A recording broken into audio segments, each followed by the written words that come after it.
welcome back to the Flexia online studio. Today we're going to do a short tutorial on Pilates breath. Now, if you recall our Pilates house analogy, we've got the foundation, we've got the frame, and we have the roof. And the breath is the part that makes the roof. It's like the cherry on top.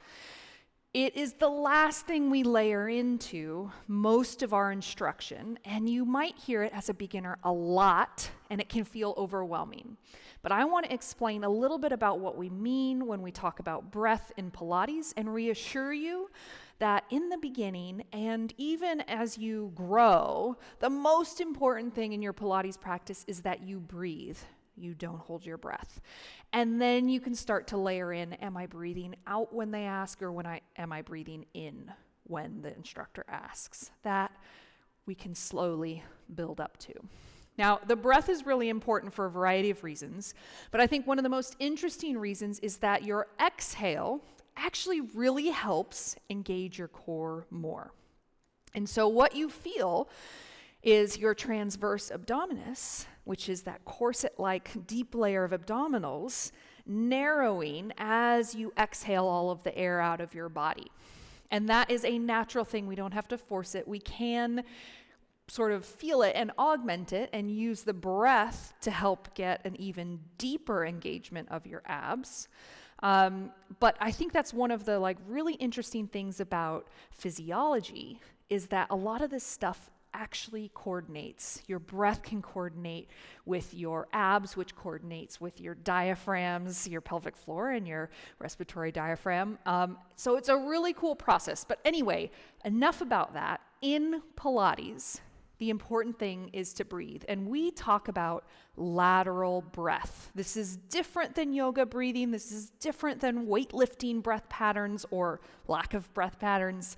And so what lateral breath means is your rib cage expands to accommodate that influx of air and then narrows as you exhale. And that enables you to keep your waist relatively secure so that you can support your spine and stabilize it in whatever position we've asked you to stabilize it in. Now, this doesn't mean this is the best breath pattern for every day, all the time. This is just what we're asking you to practice in your Pilates workout. Let's practice breathing by laying on your back on the reformer.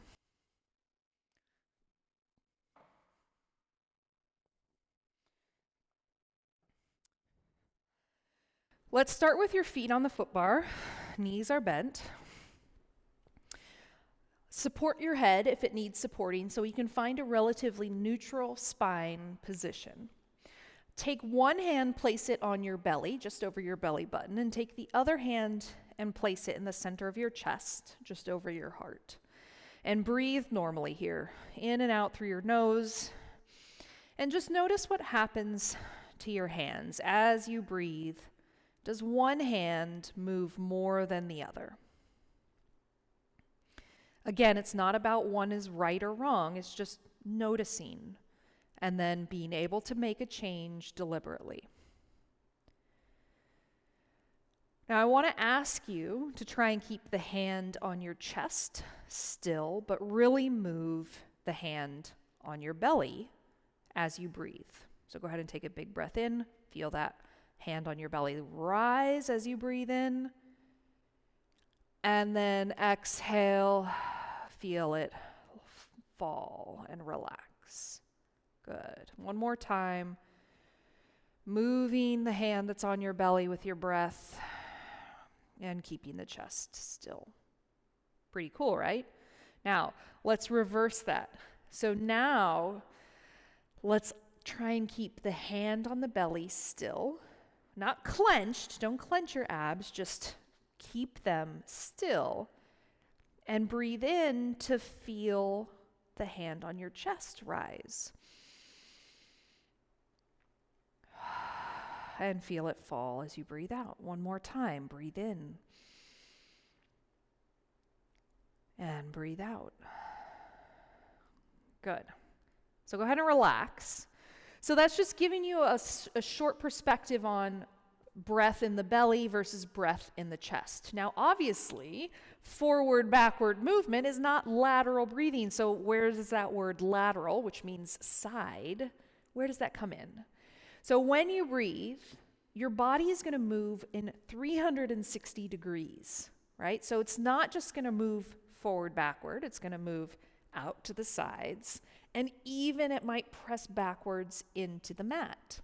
This is a quick interruption to say that if you like this video, you should check out the Flexia Reformer, a studio-grade reformer designed to fit in your home and your life. You'll never wonder how you're doing or what to do next with the award-winning online studio that delivers real-time feedback and after-class report cards. Go to flexiapilates.com to learn more. All right, back to your video. So now take your hands and you can place them on the sides of your rib cage. So you can either go, if you're flexible enough, you can place the palms of your hands on the side of your ribs. If that doesn't quite work, you can also flip your hands so the back of your hands is up against the side of your rib cage, whichever works for you. And now let's breathe. So we're going to try and keep the belly relaxed. But as you inhale, I want you to feel your rib cage expand outward into your hands. And then exhale, feel your hands come a little closer toward your heart. Keep going, breathing in, feeling the ribs press outward into the hands, and exhale. Good. Keep going. And as you breathe, remember we're keeping our spine neutral. The ribs aren't the spine. The ribs can move, but your spine, your tailbone, your low back, your upper back, your neck are all staying the same position. And the ribs are moving in and out. So one image that a lot of people like to use is to imagine an umbrella. As you breathe in, that umbrella unfurls and opens, the circle getting wider, and then exhale, it closes. Everything gets a little bit narrower around your spine. Good. Inhale. And exhale. Good. Go ahead and relax. Shake your arms out. The last thing I want to talk about is a little bit about the belly now. So I've really just said relax the belly, focus on your ribs. But we're going to talk a little bit about how you can get your breath to help your core engage even more. So allow your arms to rest long by your side. You're going to take a big breath in. And then as you exhale, feel your waist get narrower and keep breathing out. Keep breathing out. Even longer, even longer, even longer. Keep going. And then relax and take an inhale. So that extra exhale at the very end, do you feel how you can get a deeper abdominal engagement the more you press that breath out? Those abs are helping to get the air out, and we get the really deep core engagement. So let's try that again. You're just going to take a big breath in and then exhale out and keep exhaling and exhaling and exhaling and feel it's almost like a belt is tightening around your waist. Good.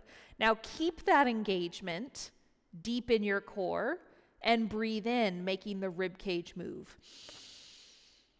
Good. Exhale, re-deepen the lower abs and the waist.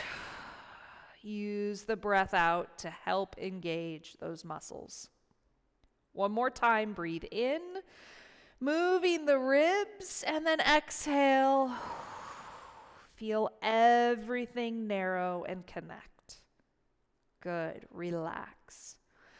Now, your breath is going to be an important part of your Pilates practice, and it is super important to get the most out of your Pilates workouts. However, it can feel overwhelming to think about leg movement, stabilization, form, weight, and breath.